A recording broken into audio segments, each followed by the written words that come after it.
Hi, my name's Starla, and I'm with Starla's Candle Making. You can find me on the web by typing Starla's Candle Making into any search engine, and then click on the link. And we're making Blacken bricks.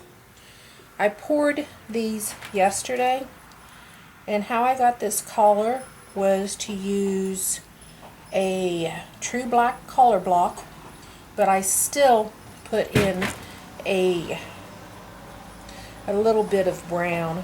I don't know how to tell you how much to put in because I just do it by sight.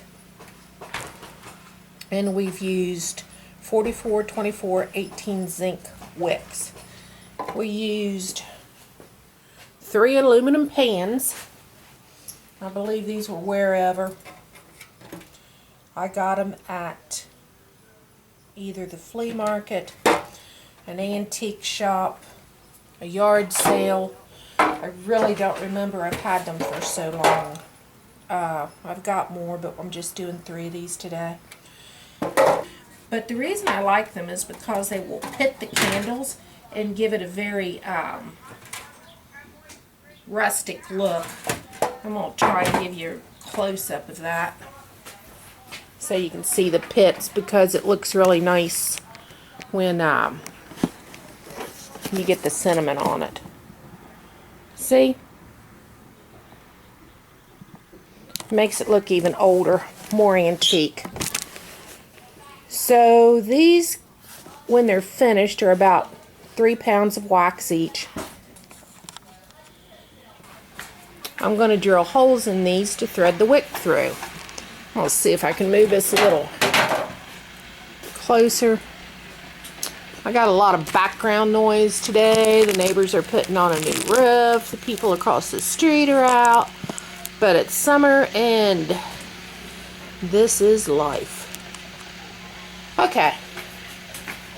Now, like I've said 100 times, you do not need anything fancy to make a candle. This drill bit will probably electrocute me at some point. And I got the drill bit from Lowe's yesterday because my old one broke. And I've just taken the candle brick, I'm turning it upside down, and I'm going to drill 3 holes. Okay.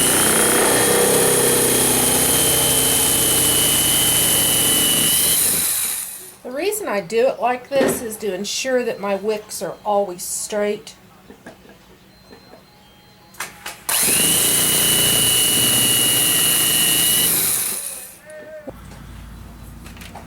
When you're using paraffin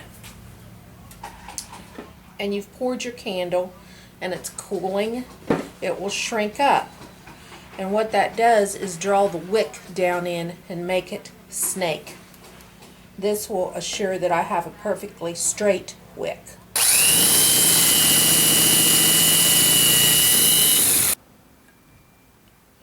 The reason I'm using these votive wick is because it will burn a diameter that is 2.5 to 3 inch circle.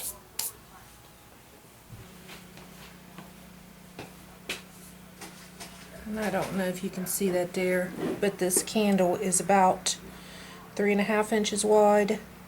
And by using this type of a wick, the 44, 24, 18 zinc, I won't have any problem with the candle burning out all the way down and melting everywhere on someone's furniture.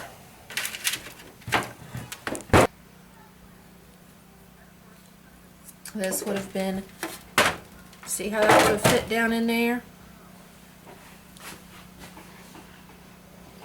So I'm putting the wick in from the top. And I'm putting them on these pans because there will be some wax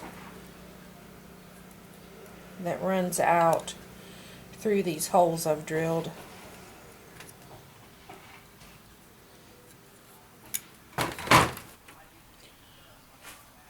I've placed the bricks on the pans.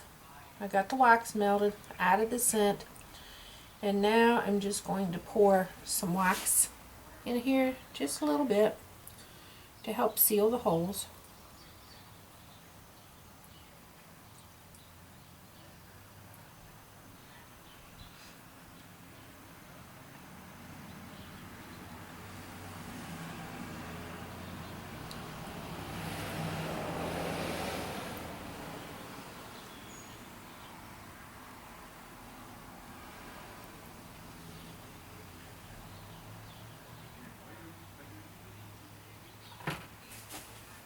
And while that wax is cooling, I'm going to take and just dig into the bottom of this. And the reason I'm doing this is to give this next layer of wax something to grip. Otherwise it just might split apart. Really cold temperatures will do that, and I don't want to have any problem. Sometimes I'll use the drill bit to do this, more so in the winter than in the summer, because sometimes in the winter you'll get holes down inside that you won't be able to see, like little caverns or caves. And as this is cooling down, I'm going to put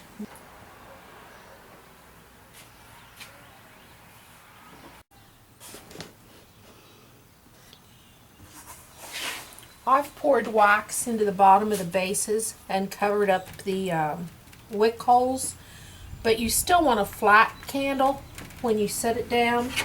So what I've done is pour some wax into this mold, and it's cooling, and I'm just going to start spackling, because this is a primitive candle. It does not need to look pretty.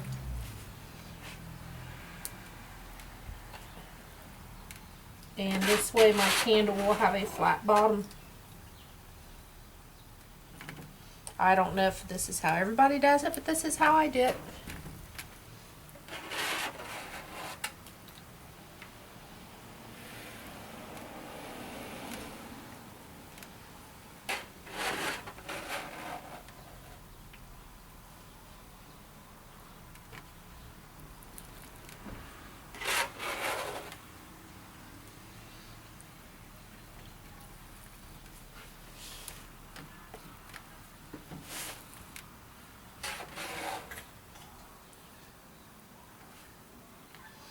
Don't worry about it running over the sides.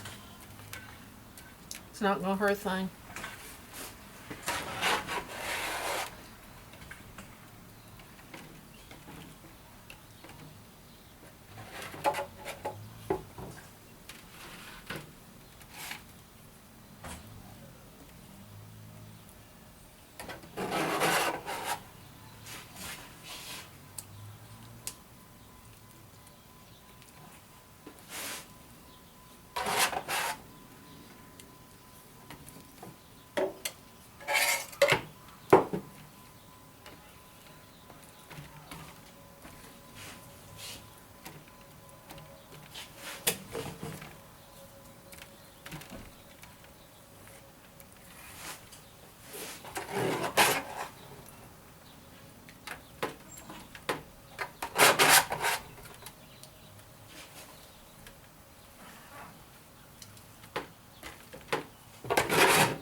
I'm just going to pour a new candle into this pan anyway, so that leftover wax won't hurt anything. And now I just want to move any wax out of the road, turn this over, and set it flat. And we're going to pull off any pieces like this.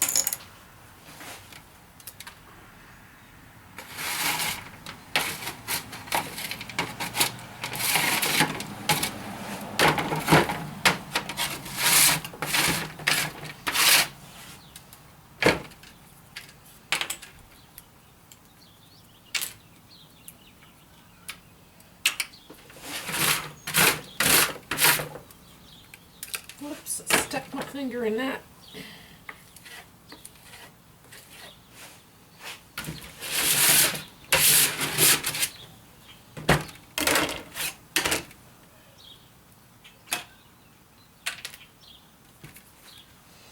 And you can see here, they'll just come off real easy.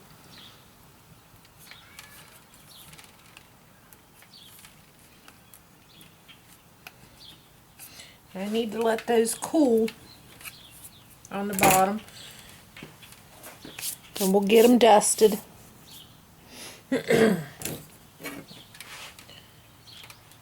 Let's see. You're going to be worried about these little bits and pieces that are left here on the side. I'll just take my scraper, more so when the whole thing is cooled, and just take them off like that.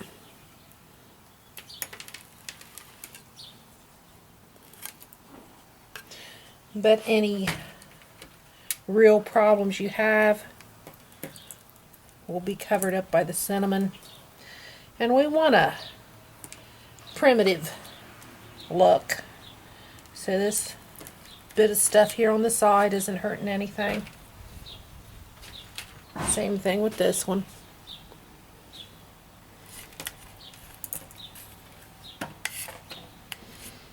It's easier to do this when the wax is a little warm, but it'll come off the same when it's cooled.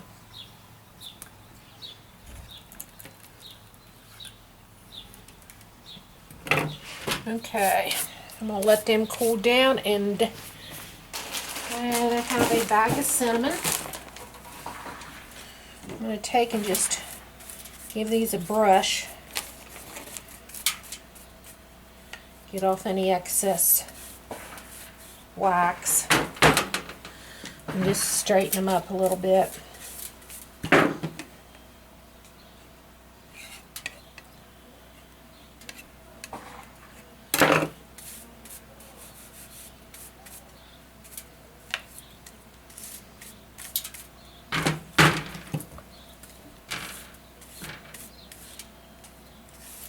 But you can see I'm not too concerned with any wax that's left over. Most of it went away. Okay, and the last step on these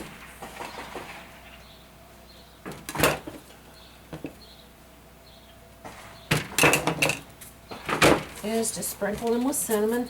I wanted to show you the bottom first. See how flat that is?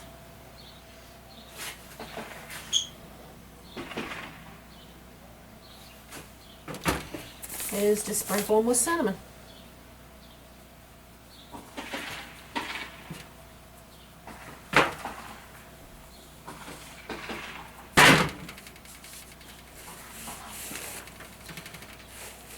And then to brush some of it off.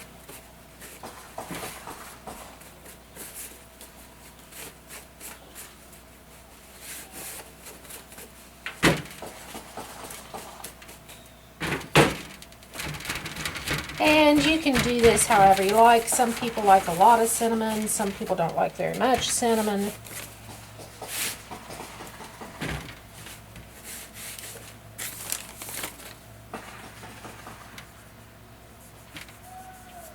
I buy cinnamon in bulk. That's probably why I tend to waste a lot of it. I don't mean to, it's just the way it works out.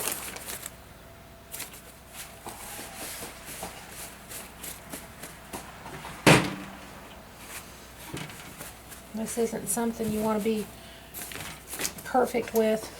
It's supposed to look primitive.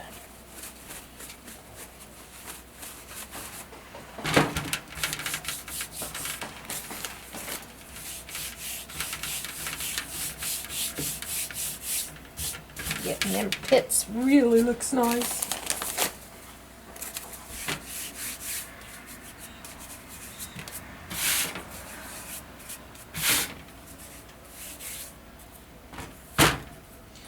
And my final twist is to take the end out of an old ink pen and just twist twist these wicks down. Some people cut them off. I just like to twist. I also took these wicks before I started this whole project and dipped them in that black wax so that they would have a old grungy look to them too.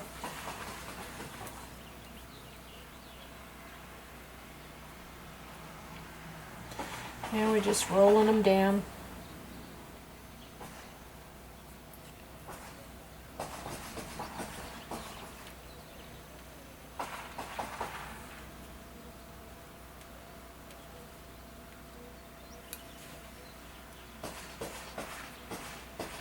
Now some people may ask about the cinnamon. It won't catch on fire. The most it will do in the wax is sink down. It won't interfere with the actual burn either. It just sinks to the bottom.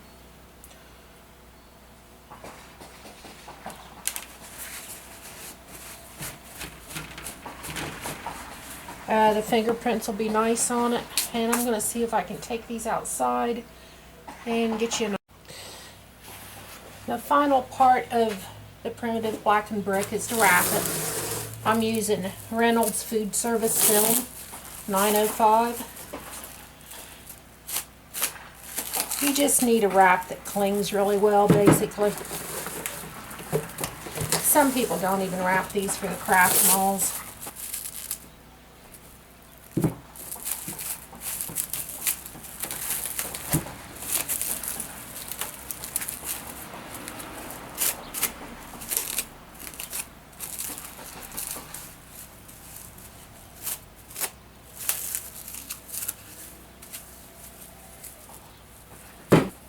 Nice piece of homespun.